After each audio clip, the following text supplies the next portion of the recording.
il y a plusieurs tonnes de produits chimiques qui vont être déversés. Et quand on parle des produits chimiques qui sont déversés, eh bien, ces produits chimiques se retrouveront tout naturellement dans notre nappe phréatique.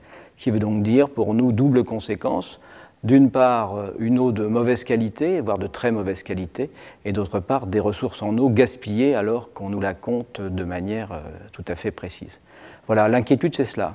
L'inquiétude, c'est le manque d'informations, et l'inquiétude, c'est, à ce jour, n'avoir aucune certitude que ces essais qui ont peut-être débuté, ou peut-être pas, ça, à l'heure où je vous parle, on ne peut pas le savoir, eh bien ces essais vont devenir quelque chose de problématique pour la population.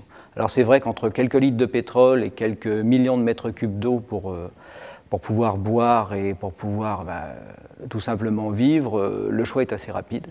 C'est l'eau. Alors on se trouve ici sur le puits numéro 3 de Donne-Marie, de la concession de Donne-Marie, qui se trouve sur la commune de Cessois en Montois. C'est ici qu'il y a quelque temps, au cours de l'année 2010, on ne sait pas exactement quand, parce que malheureusement on n'a pas eu d'informations, a eu lieu déjà des essais de fracturation hydraulique. On estime que 10 mètres cubes de pétrole de schiste ont été sortis par cette méthode. Et normalement, le moratoire s'arrêtant le 15 juin, il est possible que dès le 15 juin, à nouveau, il y ait une oria de camions ici qui commence le début d'une exploration de pétrole de schiste. Et il faut savoir que la fracturation hydraulique, ça a pour conséquence assez rapidement la pollution de la nappe phréatique.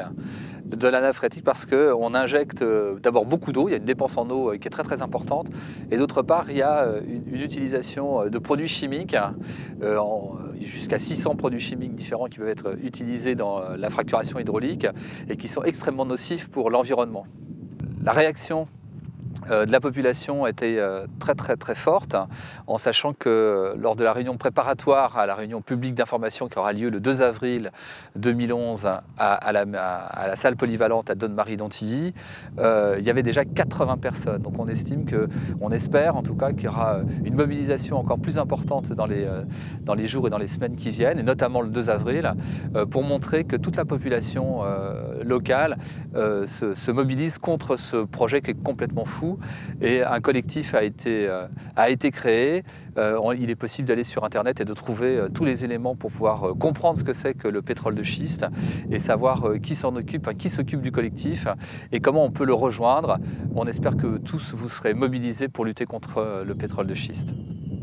D'une part, nous n'avons pas d'informations. D'autre part, on va gaspiller l'eau qu'on nous compte.